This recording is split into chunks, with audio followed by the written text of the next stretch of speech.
seventh grade teacher told me, Sean, they build prisons for guys like you. And I was playing in my head. And I was like, Sean, you need to win this fight. Prove everyone wrong.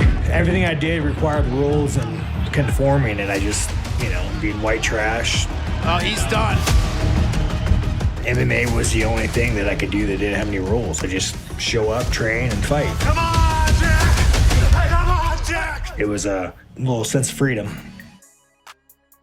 Sean Strickland says he's ready to die against Paulo Costa at UFC 302. Despite his fight against Paulo Costa being the co-main event, it's one of the rare occasions where it will be contested over 5 rounds instead of 3, likely playing into Strickland's favor. After feeling upset that he wasn't given an immediate rematch against Dricus for the title, Strickland is heading into UFC 302 with a point to prove. It's interesting as well style-wise, right? Because Sean, he likes to control that octagon. He comes forward a lot. And Paulo Costa, he does that as well. And he does it in a way where he tries to create that control early in a way to sort of create momentum for his fights. You notice when he starts moving backwards is when things go as well for him. But when he's moving forward and he can get people on their back foot, seems like he starts to have some success. The thing here is, though, Sean Strickland doesn't go on his back foot. So how does this fight look like on the feet when you think about it? Yeah, no, you nailed it on the head, and that's primarily a lot of our game plan. Is if you go back and watch a lot of Costa's finishes, and where he thrives his best is when he puts people on the barrier, it backs them up to the cage, and that to me is a very important part of our game, is to not only don't put our back to the cage, but keep him on his back foot. So that means we have to be inside. We have to be in boxing range, man. I think Costa has dynamic, fast switch kicks. We saw the one he hit Robert Whitaker with. His switch kick comes super fast. His right head kick comes super fast. So I don't really care to be in that BC range. I would like to be in the A range, which is that chest to chest. Which in tune, like just being in that range alone, you're going to be moving guys up to the barrier or fighting real close quarters. So it's going to be up to us to kind of dictate that pace and keep it where we want to fight, and that's part of the game plan. I was trying to think about how Sean looks sort of after the Dricus loss, sort of bouncing back, the mentality, how it affects the performance kind of moving forward. I mean, Sean's always had a little bit of a chip on his shoulder, but I wonder how that sort of plays out. And then also it must have been so frustrating because it was such a close fight, such a close split decision. I wonder from a coaching side, if there's any major changes that you guys have made, just kind of looking at it from the perspective of all right, we almost had that one. Maybe there was a couple more things that we could have or should have done. Or if it's a matter of look, it was just one of those nights. I said something to Sean a few weeks ago. He was sparring. I actually saw it resonate with him. He was winning all of his rounds. It was just, he won rounds 1, 2, and 3. He won them.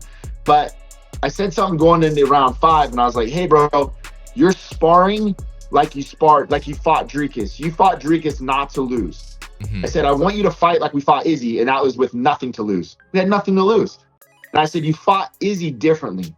And I said, we lost to Dricus because we just didn't have that edge that I normally feel from you. And so rounds 4 and 5, he ended up beating the crap out of the last 2 guys, and that's what I want out of him. I don't want to just leave it to the judges' imagination on what they feel is, the scoring criteria that they feel is right for that day. I want him to put a stamp on dudes and make sure that there's no question who's winning these rounds,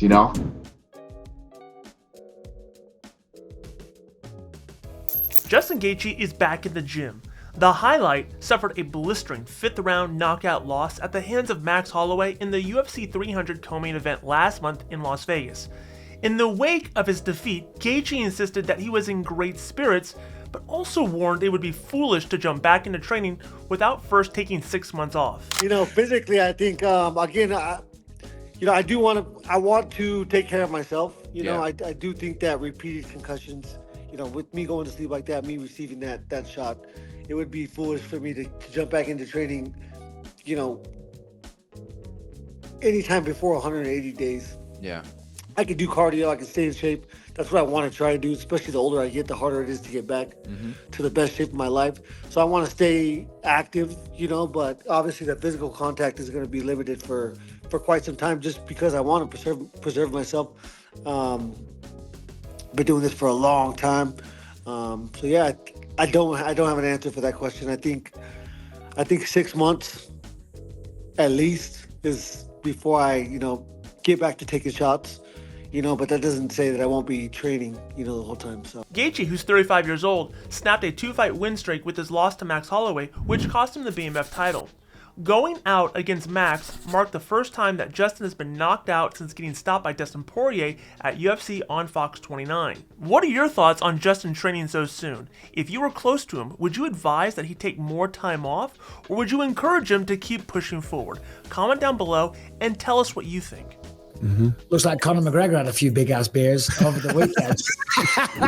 Michael Bisping defends Conor McGregor's partying during training camp. Hey, you know what? Fair play. Look, listen, that's not the ideal training camp scenario, but if he's not doing it every night, I mean, he looks like he's lost weight. When he went on that, he did a live stream last week. You probably saw clips of it. You see that? Yeah. He looks to be in really good shape. Looks like he's slimmed down. And Yeah, he looks lean. he looks lean, so he's obviously been training, you know what I mean? So, yeah, ideally, but... yeah, 6 weeks, he'll be fine. Yeah, he'll be okay. It's not that big of a deal. Now let's take a look at the top 3 comments left on yesterday's videos. Daniel Rose 8487 says, Colby is out of his effing mind. The CTE is real. He really just said he has better BJJ than Charles? Dude is insane. Muhammad the Goat Ali says, I know he should fight Tom, but that's a legacy fight to see who's the legend. But Stipe is 42? Well, John is also 37, not in his prime. It's an equal match, and I believe he destroys Tom easily. John Gotti said this, I hope Blades wins and shuts this dramatic giant up. You want your comments highlighted on tomorrow's video? Simply comment down below. We'll highlight the top 3 comments, good, bad, or indifferent, and feature them on tomorrow's video. And that does it for today's news, but make sure you're subscribed to the channel, like this video, hit the bell notification so you get notified every time we drop a new video, and in case you missed it, here is yesterday's news.